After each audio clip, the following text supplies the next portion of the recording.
All right, welcome everyone. Welcome to the intro to Ableton Live session. My name is rLook, and welcome to Ableton Live. As you see here, when you open up Ableton, you will be greeted with something that looks like this. Now, first question, does everyone have a working copy of Ableton open? If you have any issues, you can message me. Feel free to reach out to me in the channel or DM me on the Discord, and I'll help you with any tech issues you have getting set up. And the other question is, if you have your ASIO driver, there's a link provided in the Discord as well for the ASIO for All free ASIO driver you can download, and you will need that to set up your sound and get that working in Ableton. So that being said, first, welcome to Ableton Live. The first challenge of getting into music production is becoming adept at using the software. And so repetition and familiarity with your DAW of choice will yield faster results and less frustration, saving your brain power and focus for creativity. As with many things, it's the boring stuff first that you must master to unlock higher levels. And so the better you get with navigating and using functions in Ableton, the easier it will be to make music with it and avoid losing momentum with creativity because you're still trying to figure out how to do what you're attempting. So that being said, we're going to start with just the basics in today's episode, covering the navigation and different sections of the DAW and how to get clicking and making things happen. So as an intro, Ableton is a very straightforward DAW with a minimalistic style and emphasis on clear grid-based layouts and plain formatting, as you can see from its nice clean gray kind of format and appearance. There are no pop-out windows like in FL Studio or some other DAWs, and everything takes place in the DAW in the two main windows. The session view you see here and the arrangement view in this view, which is selectable via the button here in the top right corner. So you will never have something hidden in the DAW itself in another window, and the plugin windows themselves are the only pop-out windows in the program that you'll encounter. So the most important feature when learning Ableton, and something that I still use regularly, is the info button. Bottom left, down here, there's this eye icon, turns yellow, click it on, and this is the info view. This will explain everything that you hover your mouse over, and it explains and tells you what anything in the DAW is and what it does. And this is a very clever feature by Ableton that will help you learn and master all of its functions. So FYI, I will be teaching everything from a Windows user perspective. I used a Mac in the past. I don't remember it all that well, but I will help anyone with Mac-related questions that don't translate from Windows. There are slight differences in how the operating system functions in terms of the clicking, right-clicking, etc. Anyways, I don't advocate one operating system over the other, though my personal experience has yielded more plugins available on Windows for those with a tight budget, let's say. So, navigation. We're going to cover navigation in Ableton by performing several basic functions that you will use in music making. I'm using Ableton Live Suite version 12 point something, but if you're using an older or different version, it's mostly the same with some changes and new tools added, but everything we'll cover in these basic lessons will be applicable to any other version of Ableton as well. So, first of all, to get started, we're going to go into the setup options. So we'll start with the audio setup. Ableton will not run or play a project if the audio output is not configured, as it will remind you when you start it up if you don't have that set up. And so to start with that, so with Ableton open, navigate to the top left menu, Options, and go down to the Settings at the bottom. You can also press Control and comma for the hotkey to open the Settings menu here. Hotkeys will also be shared in a list in the future of commonly used hotkeys for Ableton that I'll be putting together that you can refer to. They just help speed up process and everything, and it's something that you'll pick up pretty quickly. So With the settings window open, there are many things to do here, starting from the top up here. Display and input. This is where you select your language and zoom size of the window. This is helpful if you're struggling to see details. You can zoom, make things larger, or fit on your screen better, and select the language for Ableton as well. Below that we have theme and colors. This is where you can choose a different theme, different look for Ableton, something that suits your preference. And below that we have the important setting, the one you'll use here most, the audio settings. This is where you need to select your ASIO driver that we mentioned before, installing ASIO for all, or other ASIO drivers will be made available in the future in the Discord. I'll post up a copy of the FL Studio ASIO driver up there too, because I think that one's better. But that's where you select your ASIO driver, or the driver that comes for your audio interface. If you have an interface or a sound card, you need to download the driver from the manufacturer's website there, and that will allow you to select the driver here. MME, DirectX, this is the native Windows drivers. They do work, but they have some undesirable qualities, so it is not recommended to use them. Stick with an ASIO driver, and then below that, select your audio device, whether that is your sound card, or if you don't have a sound card or an audio interface, just select your computer's audio, like the Realtek or something, for using your headphone output. Down here, you've got the channel configurations, input and output. This is where you turn on the ins and outs of your audio interface. If you're recording into a line, you obviously need to have that corresponding line turned on for stereo or mono. And next to that, you've got the same for the output, where you can configure the outputs coming from your sound card. If you're sending, say, channel 1 and 2 out to your main speakers, and then 3 and 4 out to some other source or something like that, this is where you route those. And then below that, you've got the hardware setup. This is what opens the options for your audio interface, so it'll look different for each interface that you're using. And this is where you select your buffer size. Now, the buffer size of samples is what determines the buffer for your audio processing, which will correspond to greater latency at higher levels, but more audio processing ability. So in other words, you want a higher buffer size, 1024 and above, when you're doing audio processing and latency is not an issue, or a lower sampler rate when you're doing, say, some recording or something that requires lower latency. However, if you experience audio glitches and crackles, dropouts, or the DAW acting funny, it is likely that you need to increase the size of your buffer to a bigger one to allow it to process the audio. So that is here in the hardware setup. And corresponding to that buffer size and the usage of CPU and computer resources, you will see that here in the CPU usage monitor up here in the top right.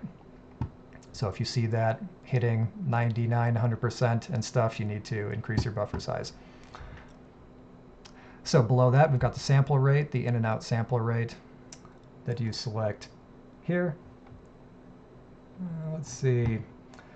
This is the audio sampler rate in samples per second. This is the number of digital bits making up a sound wave, aka the digital difference to analog, whereas analog sound waves are a physical electrical wave. Digital is a lot of pieces to make up that wave. Think pixels, like in a digital image. 44,100 is the recommended setting. There really is no reason to use a higher sampler rate unless you would be recording something that would be stretched out quite a bit. Again, think like pixels. You don't need a super HD resolution image unless you're going to enlarge it substantially, because it just stretches out those pixels or stretches out those bit rates. So there is debate about sample rates online and stuff, but not really, actually. 44.1K sounds great, and you will not notice any difference at higher bit rates, guaranteed. So you select that here, 44.1. And then below that, you have your sample size, your buffer size being displayed here, the input and output latency being displayed here. And then you have the driver error compensation. This is where you can change and compensate for some latency in your sound card. You can see mine right now is 47.8 milliseconds. That is something you will not notice. You can adjust it in the error compensation there if you're having a lot of latency. But if it's like under 100 milliseconds, you really don't need to worry about that much. So second most important part, most useful part here is this test tone button here. This is what you click to play a test tone to make sure that your audio is set up and functioning. And you can hear it ringing there, making a noise. And that is just a better way to test that your audio is working rather than blasting yourself playing some music or something in the DAW. When you activate that, you also see the CPU usage simulator up here lighting up to the corresponding value as well to make sure that's working. And then the next option below that, moving on from audio, you've got link, tempo, and MIDI. This is where you set up a MIDI device, such as a MIDI controller. You select the control surface down here. You can go through and find your brand of MIDI controller here and select it as the input and output from your audio interface that's handling the MIDI signal is selected there. And you can also see that information displayed down here, the input and output ports of your interface, which you then turn on the options, track, sync, remote, etc. Got the sync turned on in the output MIDI port for my interface so that it can send a MIDI clock to sync external gear. And yeah, that is where you set up your MIDI controller in this link, tempo, and MIDI section. Again, if you have any questions about the details or getting this stuff to work properly, just hit me up in the Discord, ask in the tech support section, or tag me or DM me there with your question. Next, below that, we've got file and folder. First thing at the top is create analysis files. Now, this is something you'll notice when you're working with Ableton, that it creates analysis files that are these small files. They're about 4 kilobytes in size that are its own Ableton format that are created for each piece of audio that you process and use in the program. This allows Ableton to load the waveform and load the sample instantly once it's created an analysis file. So you'll see those popping up next to your samples that you're using, and that's what that is. If it annoys you, you can turn it off. Just know that with the analysis files off, it'll have to reload a sample, reload a waveform every time that it's used in the DAW then. Let's see. Got your cache that you can clear here and stuff below it. Information about the Max application that might have come with your version. Next option is the library. This is where you set the location of your user library here. User library is where you save things, or things will be saved for you, such as MIDI patterns, custom audio effects racks, etc. Things that you make in the DAW are just saved in here in the default documents location. You don't need to change any of this. It's just explaining what it is. And installation for packs, that's packs like sample packs and stuff you can get for specifically Ableton. And this just shows you where those are saved. And then next one is the second most important option you'll be visiting here, the plugins setting. Here's the button to rescan your plugins directory, and these are buttons you can use to set a custom VST plugin folder, VST2 and VST3 here. And this is where you browse to navigate to find the location of your plugins you have installed. Now I've got mine installed in the program files, common files, VST2/VST3 location. That's just the way I do it. Default with most plugins will try to save it in the program files Steinberg VST setting. That's because Steinberg, the creator of Cubase, DAW invented VSTs, and they just kind of became the default setting or default location to save plugins.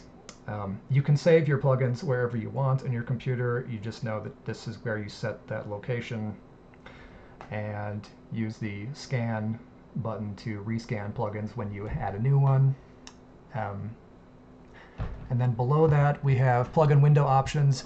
Hide multiple plugin windows, or sorry, multiple plugin windows is on. That allows you to have multiple plugins open at once.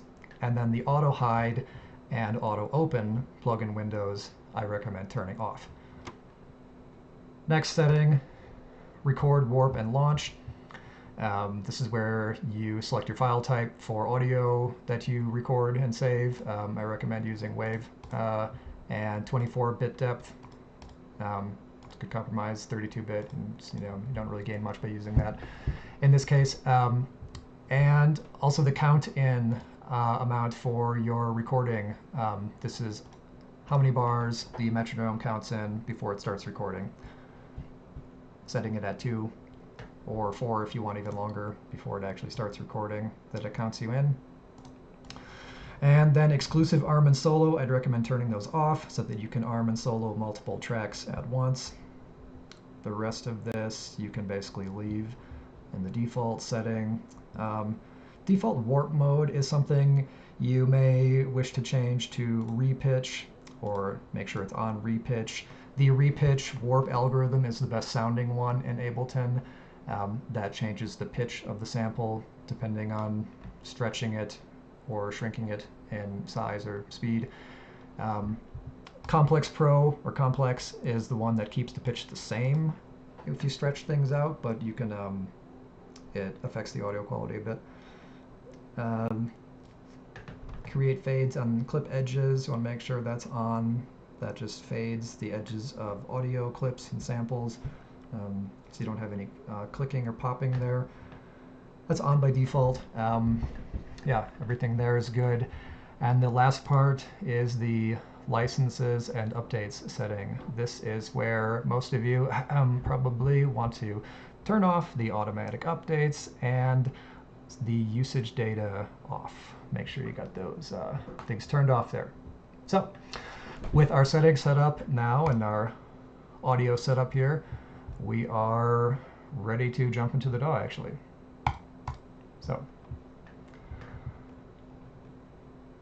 next, let's go over creating a new project and saving projects. Up here, top left, File, you can create a new live set here and save your live set here. You can go to Save Live Set As, and that will show you the location where you are saving your live project. And I recommend having a folder, say in your documents, for Ableton and Ableton Live projects, and saving all your projects there. That generally is a good idea, to have all your projects saved in one central location so that you can make regular backups of it. They say that your project files are not backed up unless they're backed up in actually three locations. So say having them saved in the main documents on your computer, and then creating a copy of those and saving them on 2 different external hard drives ensures that you will just never lose your work, because no one wants to go through that. So that's just some solid practical advice there. Save your projects regularly and create backups of them regularly as well in external locations. So Live creates backups of your projects, but they do not include your project files. And also, when you just save your projects, it doesn't include the project files themselves in the project, like your samples are not included in the project itself. In order to do that, we use the function up here, File, Collect All, and Save. Collect All and Save.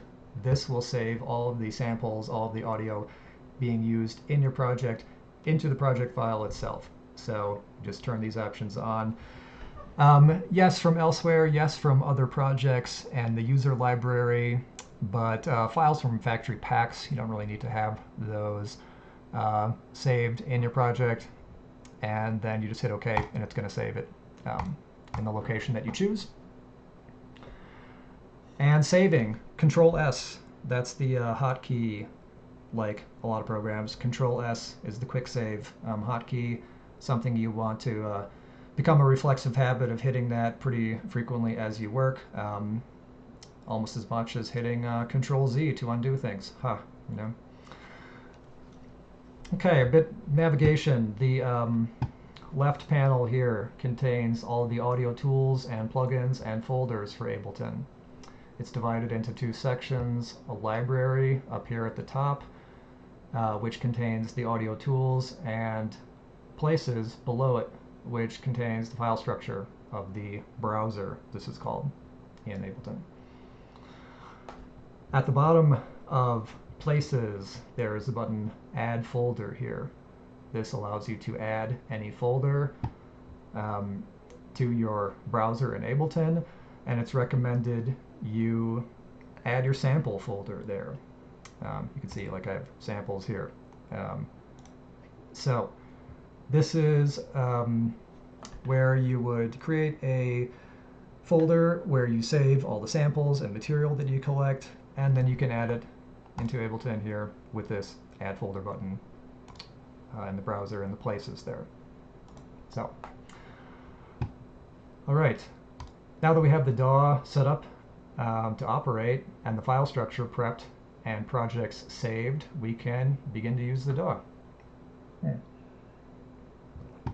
So let's continue with actually making some music. We will use only the stock Ableton plugins and tools in these lessons, as these are not only powerful and sound great, but the concepts and functions and principles are the same if using the stock plugins or third-party plugins. The things that you do with the plugins, such as adjusting levels and filters and changing effects and these different things, are all the same in principle and function, no matter what plugins and tools you're using. So there are multiple areas of Live for different things, as we pointed out. And over here in the library are all the tools and plugins.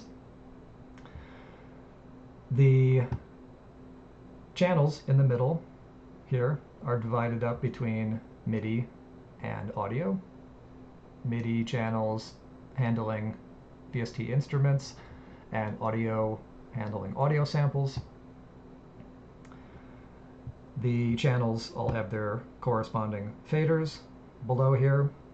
The size can be adjusted for all of these things by clicking and adjusting these barriers. And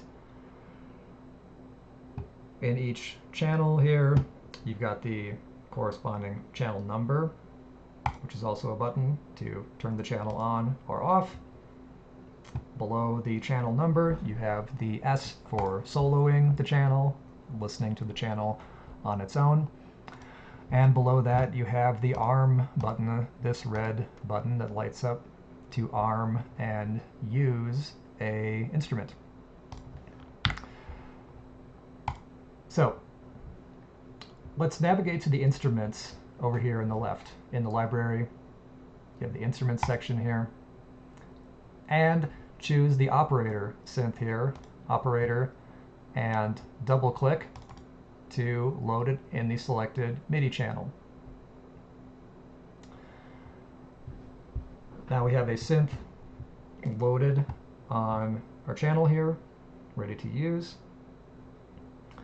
And so now go to the top right section of the screen, up over here, next to where that sample rate and CPU indicator is up here. There is a button that looks like piano keys over here that you turn on to allow you to use your computer keyboard as a MIDI input keyboard. The keys of ASDF, the middle home row there of the keyboard, can now be used to play notes like a keyboard. They correspond, the keys correspond to the piano keys in the sense that A is the letter C, or the note C, and then W is the black key step, half step up from that, and so on. You can look up a diagram of how the keyboard actually corresponds to the piano keyboard online. And below that, the Z and X keys move you up and down an octave, or 12 steps with the Z and X keys. So with that key turned on here, then we go back to the channel here with the synth on it and click the arm button, the red button, to arm the synth and play one of our keys. And there you go. Now we are making music. So let's see.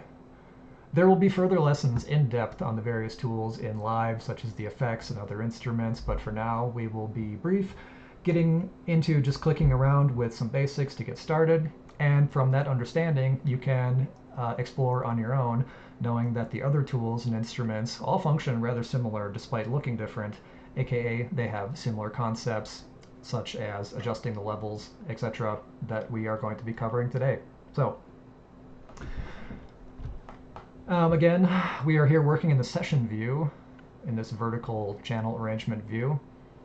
That can be changed in the top right corner up here, the lines button, the kind of trademark, the Ableton logo symbol button, actually, what made Ableton famous. And noteworthy is the session view, kind of unique workflow here of a grid of boxes called clips that can be created and played with in different manners. And to switch to the other view, click the button here for the horizontal or arrangement view. And this is where you arrange your song in a actual, linear format. So it doesn't really matter which version or which view you are working in. You will find differences to each. Like I said, this is for laying out a song in a horizontal, linear fashion, and the session view is using this vertical orientation with clip boxes here. So that being said, go to the first clip box here in the channel there and double click to create a MIDI clip. Here you see it opened the MIDI piano roll. You can adjust the size and view of that by clicking and adjusting the barrier here. And you can also adjust the size of the keys, the piano keys here, by hovering to get the magnifying glass icon and then clicking and dragging to zoom the size of the keys. Now, double click a grid box to place a MIDI note. Double click again to delete it. Click, make another note, make another note.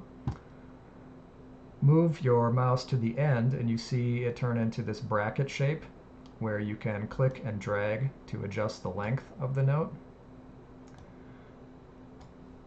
And this shows that Ableton, unlike other DAWs, does not have multiple tools to use for the cursor. The mouse cursor just is always the same. You click, double click, right click, etc. A lot of other DAWs have different tools you can change your mouse into to perform different functions, but Ableton is very clean and straightforward in the sense that it doesn't have that. That being said, however, in the piano roll, you can also press the B key to change into the pen tool, which allows you to draw MIDI notes. Really the same function, it's just a double click. It's just another way to do it. So again, that is the B key to switch back and forth. So with some MIDI notes created, I'm going to go up to the top here to the clip and press the little triangle play button next to it to launch the clip. When the clip is playing, press the spacebar to stop. Spacebar controls the global play controls up here and stops and launches whatever you have triggered to play. So, operator, to return back to the synth interface, you can either double click on the top of the channel here, or down here in the right, there are the two different views in the channel the piano roll here, and next to it the synth rack view here. You can click to go back and forth between those two. So return to the synth view here, and we're looking at Operator. Operator is a very powerful synth in Ableton, capable of multiple synthesis algorithms, and we can get a little taste for that. Play our MIDI clip here and adjust these levels.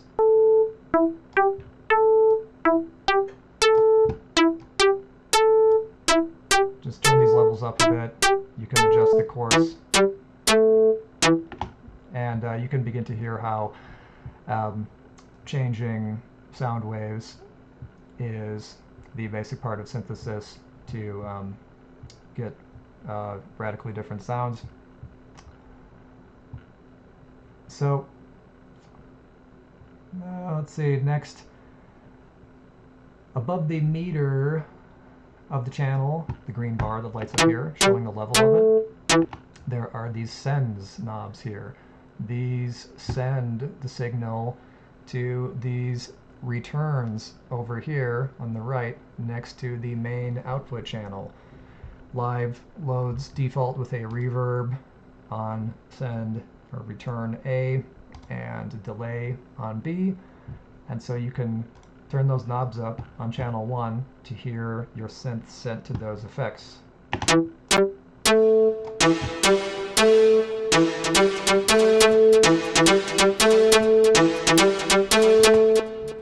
And that gives you a little taste of playing with effects via the sends here, which can be adjusted with those knob levels, of course. Let's see, so it gives you an idea too about how everything sounds better with effects, right? You know, send anything through a delay and a reverb, and you know, it sounds cool. You can get a basic sense of playing around with that in that way. However, as a basic rule, it is better to work on designing sounds and experiment with synthesis without effects first, so that the results of what you're doing are clear and less confusing, and then add effects to it second. Alright, so you may think now that the MIDI notes that you randomly programmed into the clip sound horrible, and if they do, just move them around. Let's double click and return back to the MIDI clip here. By clicking, dragging, selecting, or just clicking individual notes, you can move them with the keyboard keys, or click and drag them to different spots. If you move them with the keys on the keyboard, it will move them on the grid for you. You can click and drag to select multiple notes and move them up and down.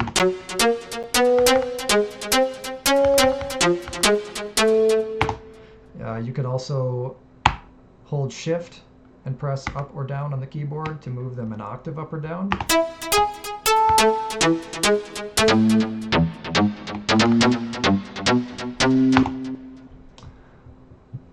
All right.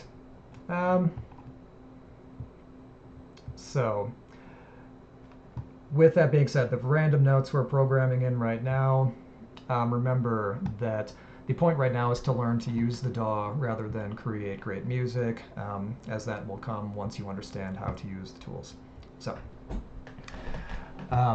return to the far panel on the left now and find the drums above instruments. Over here on the left, drums, and this is the list of drum kits that come pre-installed in Ableton. You can click through the different ones and hear a demo track play that auditions each kit as you move through it.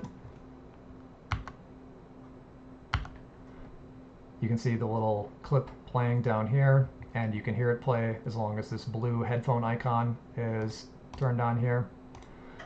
So find a drum kit you like the sound of, and instead of double clicking, click and drag it over to the second MIDI channel here. If you double click on an instrument, it will load it into whatever MIDI channel you have selected. So if you had channel 1 selected, it would replace the synth we have on channel 1. So now we have a drum kit over on our channel 2. Now let's repeat the process from channel 1 and go down here and turn the arm button on, turn it off for the first one, and play our keyboard. Now down here we see the drum pads of all the different drum sounds in the kit, and when we play the keyboard on our keys, we can see them lighting up over here. Now this is where you use the Z or X keys on your keyboard to move up or down until you are triggering the drum pads on this list here. So go down an octave.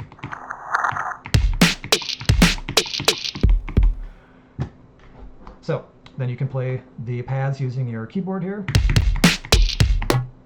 And you can also click on the sounds to hear the pads. So let's create another MIDI clip just like we did before. Go back up to the top here and double click on that first box and click in some MIDI notes. As a general rule, the kick will be the first one on the list here, and so you can double click to create a note on the first grid mark to create a kick on the one. And you can create, say, a snare on the middle spot here. You can see at the top of the piano roll the grid markers for the different counts of the 1-bar loop that we have here. And go back to the top and hit play to launch the clip.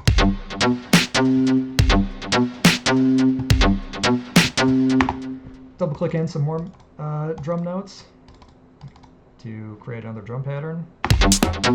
Move them around a bit.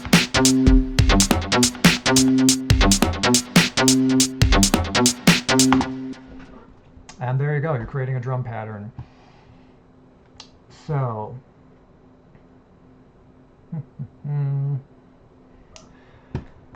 now, as mentioned before, with the channel faders here, you can, you can click on the triangle button here next to it and adjust that level, output level for each of the channels. This can also be done by double clicking to reset the channel fader level here at the top, or single clicking and typing in a number and hitting enter to set the level manually that way. This is a very common thing you will find in Ableton as a way to adjust levels and input values is the single click and typing something in and hitting enter convention. This generally works to adjust most everything like that. So again, double click to reset the level of something, and let's see here. Now let's navigate to the left column again over here and find audio effects below the instruments. This is the list of audio effects that comes preloaded with Ableton. And let's find the amp and click and drag the amp onto channel 1 here. Hit play now.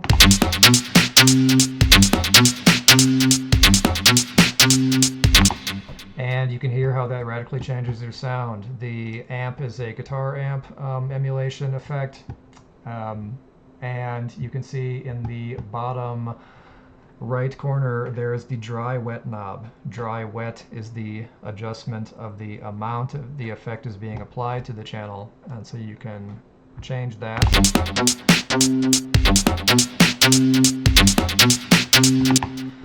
And so this is what I meant before when referring to the fact that plugins, though they may look very different, have mostly the same basic concepts and functionality.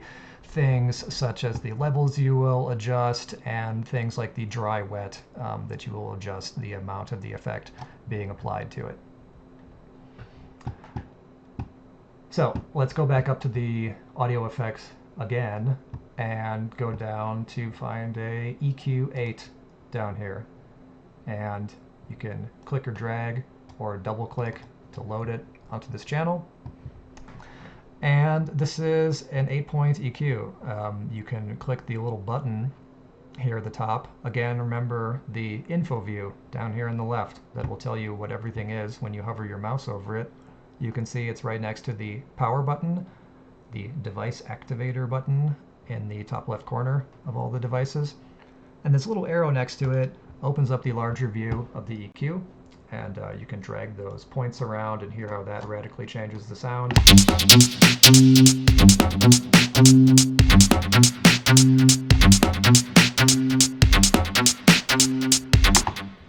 And so, yes, it's an EQ.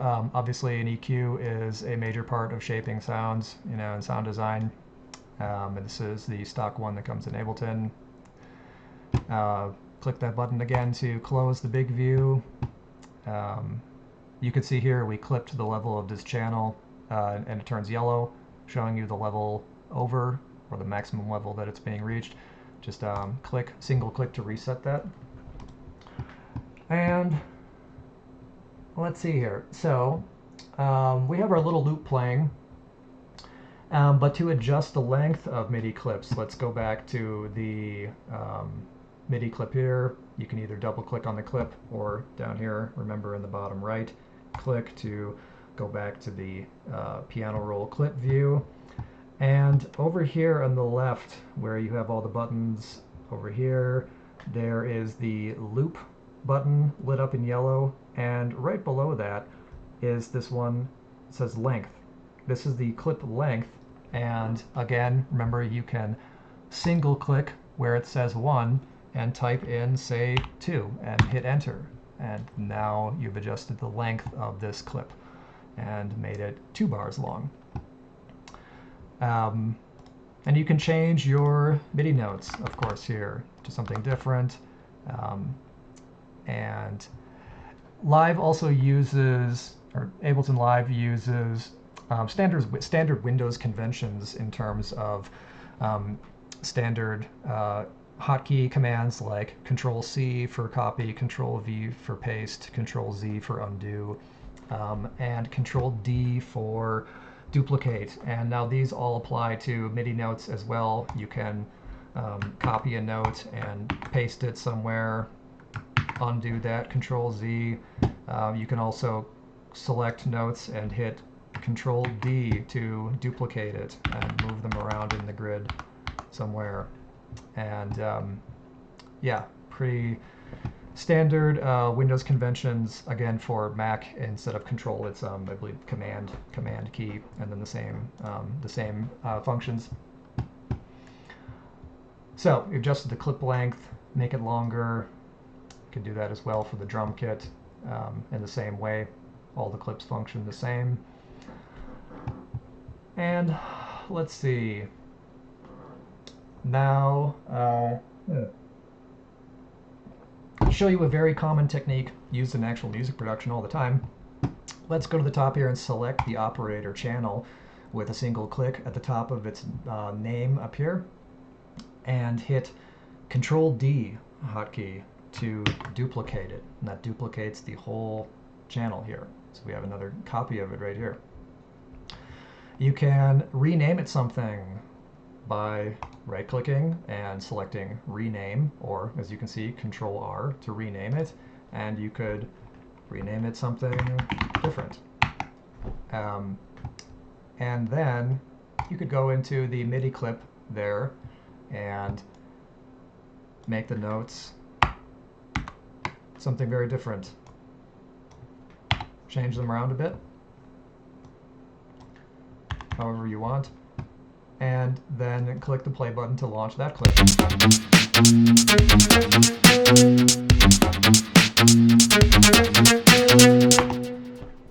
Now again, remember the funny sounds we're making. It's not the point about making great music at this point, just showing you the functionality of these techniques. So there you go. You've created a second synth voice to play something different to go with the first, and a drum kit pattern to play along with it. Like I said, this is something very commonly used in production, say making a synth part here and then duplicating it to make a different sounding part, maybe making a bass or some other sound to go with it. And the other point of how that Command-D function, all those copy paste functions, etc., work on MIDI notes, plugins, and whole channels and stuff themselves. So, all right. So it may not seem like it, but with the basic steps used here to create our funny little loops of a few instruments playing, we have unlocked the techniques used in creating music in Ableton on every level, actually. Remember, the results aren't as important now as the techniques and how to use the tools in the DAW. So remember the hotkeys we can use to duplicate notes, channels, etc., copy and paste things, the way we took one pattern and duplicated it to change something and to create a new part of something that is similar but new. Creating a drum pattern, editing the drum hit placements and the length of the clip for different beats, and adding effects to it all.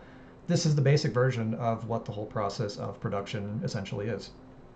So you can repeat and replicate these same steps to make more things happen in the DAW, and repeat and experiment until you are familiar with the concepts, tools, and steps, and what buttons to click, etc. I hope you can take this very beginning knowledge and play around with it this week to create something new. And remember, the new creation right now is your ability to use the DAW. Not creating the best music at that point, that comes next. So thanks, guys. Again, let me know if you have any questions. Hit us up in the Discord channel, etc. And yeah, welcome to Ableton, and wish you lots of fun time playing around with it. And we'll see you in the next one.